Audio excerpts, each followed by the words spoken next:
Technology ruined my life. A semi-autobiographical story. In my 50 years of life, I have never trusted new technology. And, the one time I gave in and embraced modern gimmicks, it turned into a bear hug of death. It all started when I saw my first Autodrive car. I was out on my delivery run when a driver passed me, going well over the speed limit, with no hands on the wheel. I almost shit my pants. The guy was casually looking out the window taking in the countryside scenery, not paying attention to driving at all. When I saw the massive screen on the dashboard, which looked like a damned computer game I might add, I realized it was one of those Autodrive cars that can drive themselves.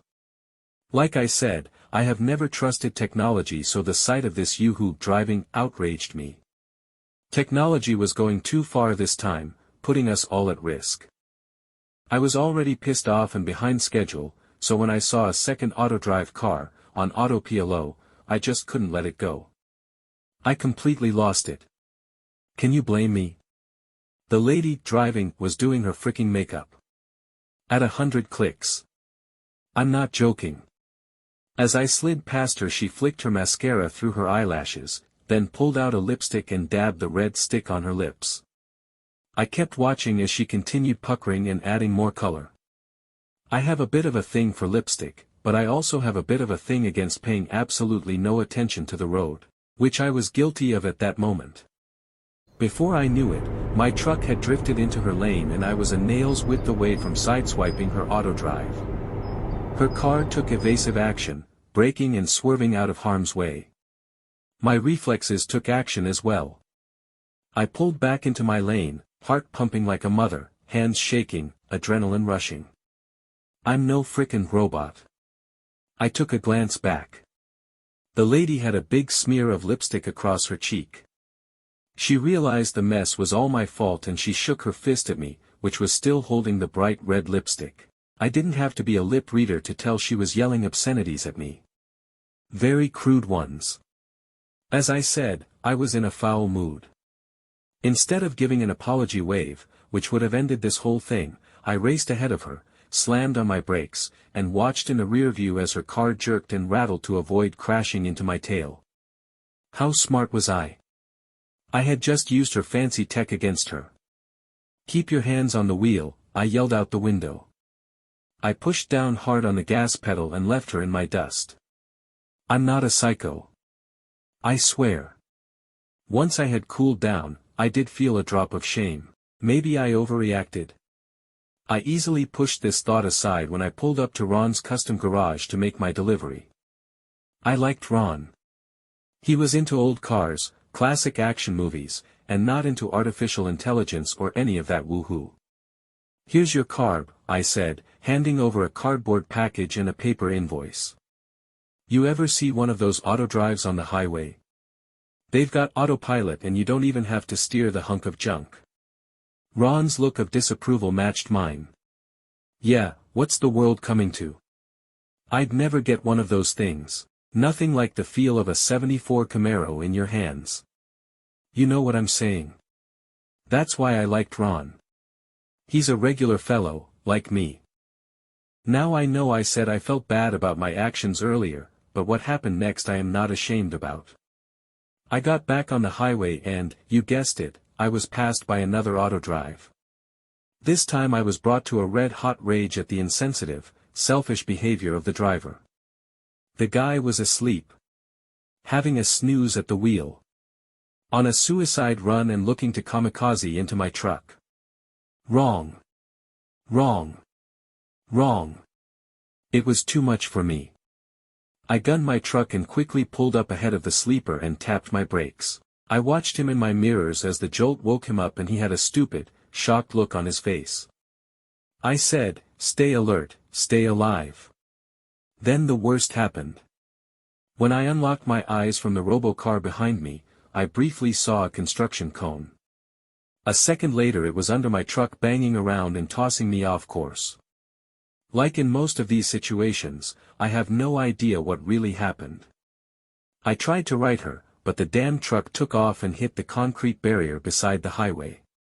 I was now the one being jolted out of my seat, The next thing I knew I was staring out the windshield at the hood of my truck, which was almost vertical and blocked most of my view. The dashboard and steering wheel were crushing right up against me and I couldn't move a millimeter.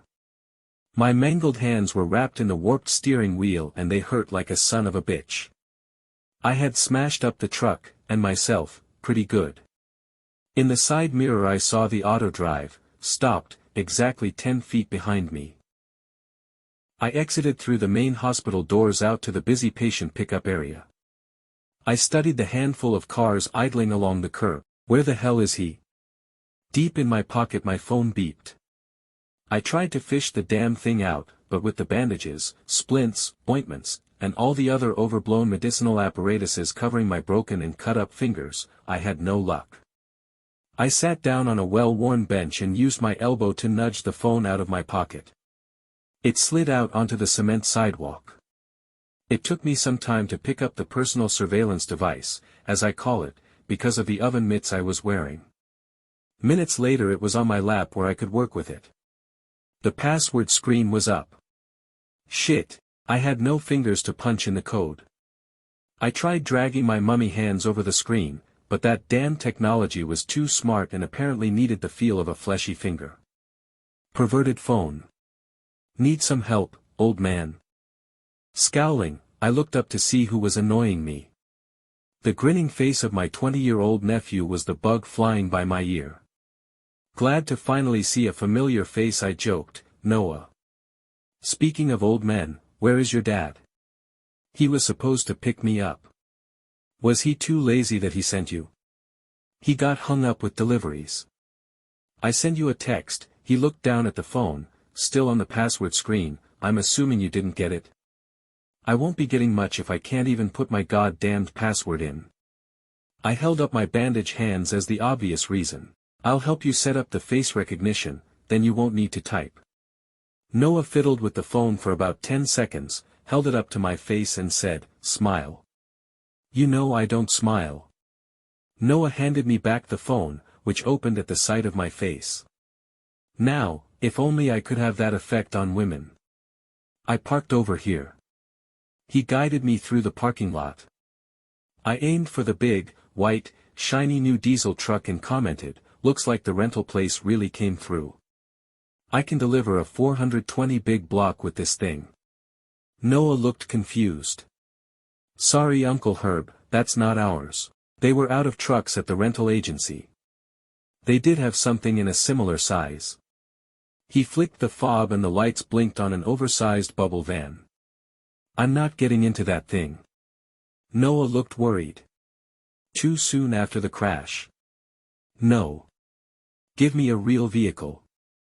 This is all they had. "I guess I can go borrow Dad's." "Never mind.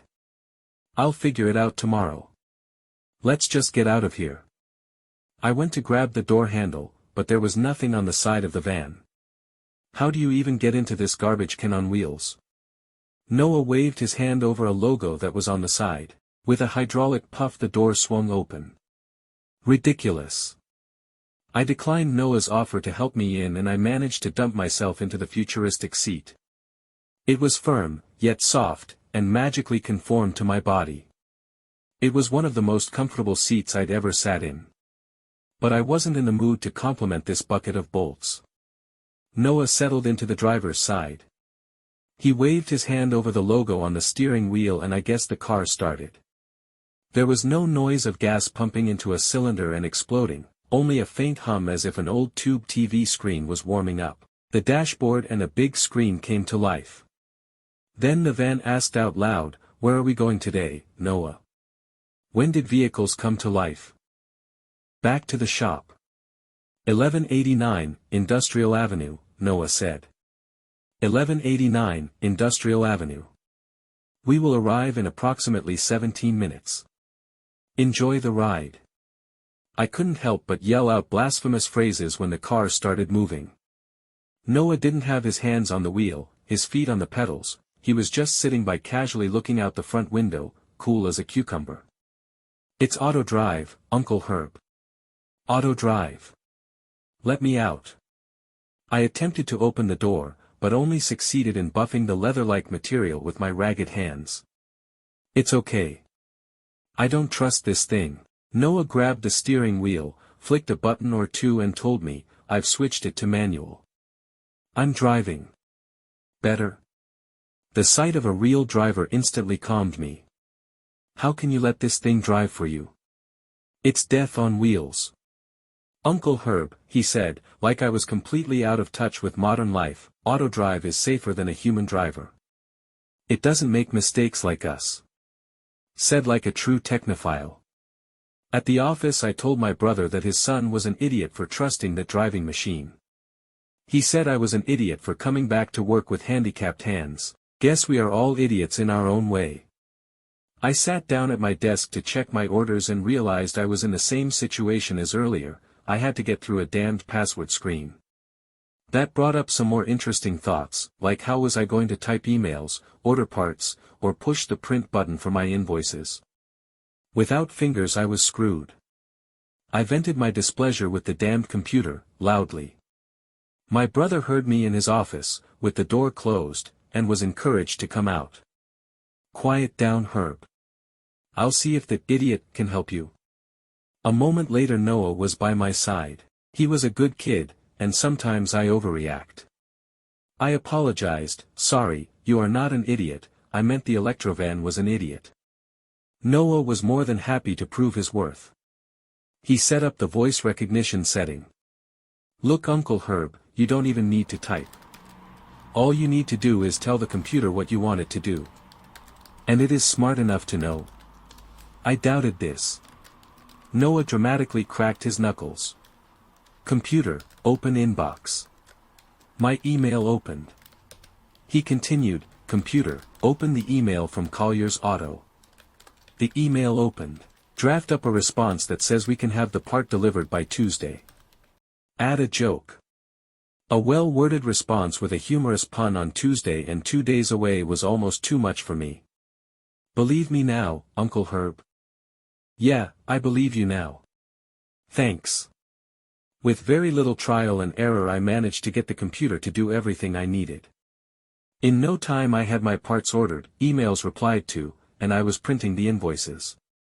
Getting the paper out of the printer turned out to be my only problem. Noah was handy and gladly pulled the sheets from the printer's tray. When he handed them to me, he suggested I email the invoices, but I told him I'd had enough progress for one day. He handed me the key fob for the obese bubble van. No way am I driving that thing.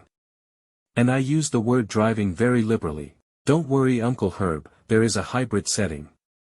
You take as much control as you want. It would actually be great for someone in your situation. You can control the pedals, and let it steer for you. He saw my unenthused look. Or you could lightly steer. Whether I liked it or not, it was my only choice. As long as I have some control, I guess I can give it a try. Once I was in the driver's seat and looking down at the speedometer, tachometer, and all that, it felt like any other car. I had my feet on the pedals and my padded mitts draped on the steering wheel just like every other time I've driven. I waved my hand over the icon on the wheel, secretly hoping my muffled hands would not register, but it started up. Quiet as a mouse. I told the van my address, and according to Noah, it would steer me there. I still didn't trust this metal coffin and kept my hands on the wheel, just in case it went rogue. The van patiently waited for me to give it some juice. I pushed on the gas pedal. What a terrifying experience. The van drove with a mind of its own. It backed up into a turn, the steering wheel swirled right under my hands. It reminded me of that time a tie rod went and the steering was useless. With that wonderful memory in mind, I slammed on the brakes. Noah was standing in the parking lot waving goodbye. He saw me squeal to a halt. You okay, Uncle Herb? Did I ever look like a wussy? I yelled out the window, I'm fine. Just getting used to the brake pressure. Okay, see you tomorrow. I pushed down the, quote, gas pedal, and the car drove away. I kept my hands at 10 and 2 the entire ride, but they wouldn't have done much anyway since I had no grip. I had to admit that I was an invalid. I had to trust that this vehicle was smart enough to get me home safe and sound. I found myself watching the oversized screen, which showed my car, the cars around, and a map of the streets. It was proof that the van had a pile of sensors and shit, but it still reminded me of a kid's computer game.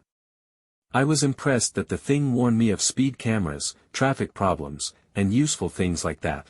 I almost felt comfortable by the time it pulled into my driveway. Car 1, me 0. It won the battle, but not the war. The next day it got me to the office alive. I had to give it that much. However, I did get a little nugget of satisfaction when I had to direct it to my parking spot. Dumb computer. I was soon at my desk ordering parts and checking my phone without lifting a finger. I could get used to this voice command thing. There was an order for a chrome-plated front bumper for a 55 Triumph TR2. My regular supplier database showed the part as a special request. I tried phoning them, but their system had been upgraded recently and I only got the AI runaround. After a few dead ends I slammed my phone down, verbally, of course. I went back to their website to look for a different phone number, maybe one with a real person at the end, and I noticed a "Contact Now" chat. I've never used the chat feature on any website before, I'm a telephone type of guy. I don't trust these new-fangled chatbots. They'd probably just waste my time and have me phone them again anyway. But, seeing as I wasn't getting anywhere on the telephone, I took a chance. I voice-typed in the bumper code and voice-pressed send. It was the classic chatbot. I didn't get the answer I wanted, but instead the stupid thing asked me a bunch of vague questions that got me nowhere. Then the tone instantly changed. A message appeared. Wow, that's a rare request. Beautiful car. I'll see if we have the bumper in the warehouse. I wasn't sure of the proper etiquette with this sort of thing, so I just went for it. Is this a real person? Red-headed, red-blooded, 110% real woman here. The conversation continued from there. And I'm sure glad nobody was around the office, because it turned very flirty, very quickly. I couldn't type, so I was whispering messages into the computer that were not the most appropriate for a work environment, if you know what I'm saying. I kept her chatting after I placed the order. A woman who appreciated vintage cars, was a straight shooter, and had an edge to her. That's my kinda woman. I even ended up telling her about my handicapped hands. She gave me her phone number with the orders that I should call her when I get my hands in working order, because when we met up I was going to need them. I was sweating Coors Lights when I closed that chat window. As Cheryl, my real-life chatbot, promised, the shiny bumper showed up the very next morning. I called the personal phone number she gave me, and she picked up. I only called to thank her, but again the conversation took a left turn and I found myself joking about bumpers and bumpin' her. Thankfully, the office was deserted. My morning was not all sweet pancakes and OJ. I had a tech problem. I went to print the invoices and the fudging printer jammed. There was no voice command for unjamming the printer, you needed real-life digits for that. With nobody else around I was forced to email my invoices. With one command the accounting program sent the invoice, updated our bookkeeping system, and preset a follow-up reminder. 3 tasks done in 10 seconds. I emailed the rest of my invoices and looked at the clock. I have time for a coffee break. Okay, maybe adding a bit more tech into my life wouldn't hurt. The deliveries had improved as well. I told the computer the half-dozen deliveries I had to make and it popped out the most efficient route in 5 seconds. I could have figured this out, but it would have taken me 10 minutes and a lot of brainpower. The next 2 weeks were a breeze. I visited the doctor and the giant padding was removed and I was told to take it easy. I couldn't wait to get my hands on the wheel of the truck, and possibly my chatbot friend Cheryl. I'd been holding a steering wheel for tens of thousands of hours over my life. It was like an old friend. One you hold. I settled in the plump van and placed my hands on the wheel. Ah, that feeling of freedom. I could steer this vehicle anywhere. I finally felt like I was getting my life back under my control. I drove all the way back to the office. Hands on the wheel, like riding a bike. I loaded up the van, by hand, and jumped back in the driver's seat. I told the computer the addresses and let it make up a route for me. I was at the first stoplight before I realized I was sitting back and letting autopilot take control. My hands were sore from driving earlier, and loading my deliveries. I'm supposed to take it easy anyway. I let the van drive itself. Our last stop was Victory Motors, about 20 minutes down the highway. The traffic was light and I found myself dreaming about Cheryl. Our last meeting was interesting. Turns out you can do a lot without functioning hands. All of a sudden I woke up. I had fallen asleep at the wheel. I had fallen asleep at the goddamned wheel. Who had I become? What had technology done to me? A rage erupted in me. I grabbed the wheel, pushed on the gas and ripped down the highway. The first Autodrive I saw I pulled in front and slammed on the brakes. I saw the driver's shocked face and I laughed. I gunned it and found another Autodrive. I tried to sideswipe it and maniacally laughed when it swerved into the other lane. I could see the driver screaming at me. I continued venting my frustration until my hands were aching. I pulled off the highway and got a hold of myself. No more of this autopilot, voice command, giving machines power over my life, my decisions, my actions. It's making me weak. It's making me less of a human being, for God's sakes.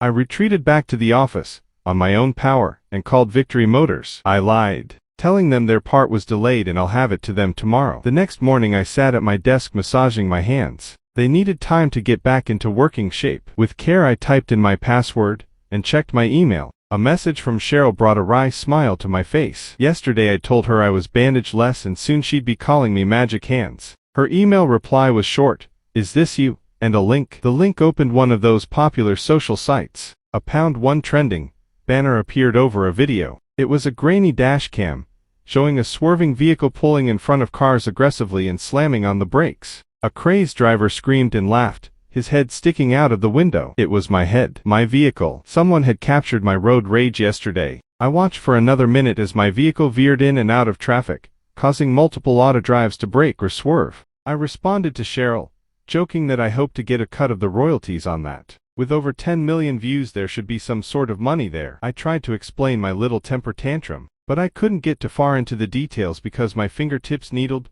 with every click of the keyboard. I refused to use the voice type. I realized it didn't really matter anyway.